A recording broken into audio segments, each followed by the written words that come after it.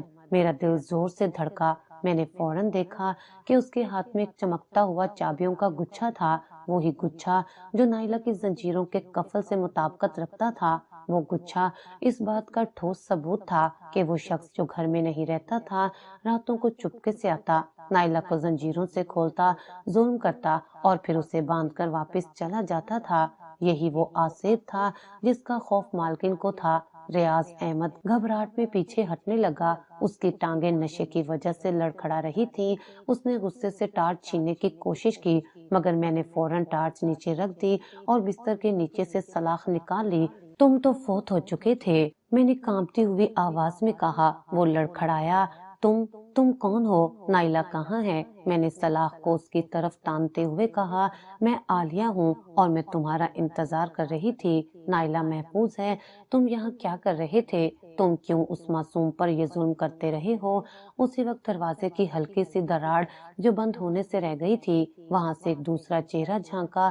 یہ مالکن زینت بیگم تھی، جو میری چیخ نکلتے نکلتے رہ جانے کی آواز سن کر ڈر کے مارے یہاں تک آ گئی تھی۔ روشنی میں انہوں نے اپنے فوت شدہ شوہر کو اپنی نوکرانی کے سامنے نشے میں زنجیروں کی چابیوں کے ساتھ کھڑے دیکھ لیا۔ وہ ایک لمحے کے لیے ساکت رہ گئیں، جیسے اس کا دماغ اس حقیقت کو تسلیم کرنے سے انکار کر رہا ہو۔ پھر ان کے منہ سے ایک زوردار چیخ نکلی جو ان کے 5 سال کے ٹوٹتے ہوئے ایمان، ان کی بیٹی پر ہوئے ظلم اور ان کے شوہر کی موت کے جھوٹ کی آواز تھی۔ ریاض، تم زندہ ہو! مالکن کی چیخ میں خوف، غصہ اور شدید ندامت شامل تھی۔ ریاض احمد نے مالکن کو دیکھ کر فرار ہونے کی کوشش کی، مگر میں نے فوری طور پر آگے بڑھ کر سلاخ سے اس کے پاؤں پر وار کیا، جس سے وہ لڑکھڑا کر زمین پر گر گیا۔ چابیوں کا گچھا فرش پر بجتا ہوا دور جا گرا۔ مالکن اندر داخل ہوئی۔ ان کی آنکھوں میں اب خوف نہیں بلکہ بدلے کی آگ تھی۔ ان کا سارا وہم، ان کا سارا یقین کہ یہ آصف تھا، اس لمحے ٹوٹ چکا تھا۔ وہ میرے پاس آئیں اور ہم دونوں نے مل کر اس مجرم کو فرار ہونے سے روکا۔ مالکن نے مجھ سے کہا، اسے باندھ دو عالیہ، اسی زنجیر سے باندھ دو جس سے اس نے میری بیٹی کو باندھے رکھا تھا۔ ان کا لہجہ سرد اور فیصلہ کن تھا۔ یہ سچائی کا وہ دھماکہ تھا جو اب انصاف کی طرف لے جانے والا تھا۔ کمرے میں خوف اور غصے کی لہریں چھا گئی تھیں۔ مالکن زینت بیگم، جنہوں نے اپنے فوت شدہ شوہر کو نشے میں دھت نائلہ کی زنجیروں کی چابیوں کے ساتھ زندہ دیکھ لیا تھا، وہ ایک لمحے کے لیے لکڑی کے بنے بت کی طرح ساکت رہیں۔ ان کا 5 سال کا ٹوٹا ہوا ایمان اور ان کی بیٹی پر ہوئے ظلم نے ان کے اندر کی ماں کو جگا دیا تھا۔ ریاض احمد ابھی بھی زمین پر نیم بے ہوش پڑا تھا۔ میری سلاخ کا وار اور نشے کا اثر اسے ہلنے نہیں دے رہا تھا۔ مالکی نے اپنے تمام غصے اور ٹوٹے ہوئے بھروسے کی طاقت کو جمع کیا اور اس کے سوجے ہوئے نشے میں ڈوبے چہرے پر ایک زوردار تھپڑ مارا۔ تھپڑ کی آواز کمرے کی خاموشی کو چیر گئی۔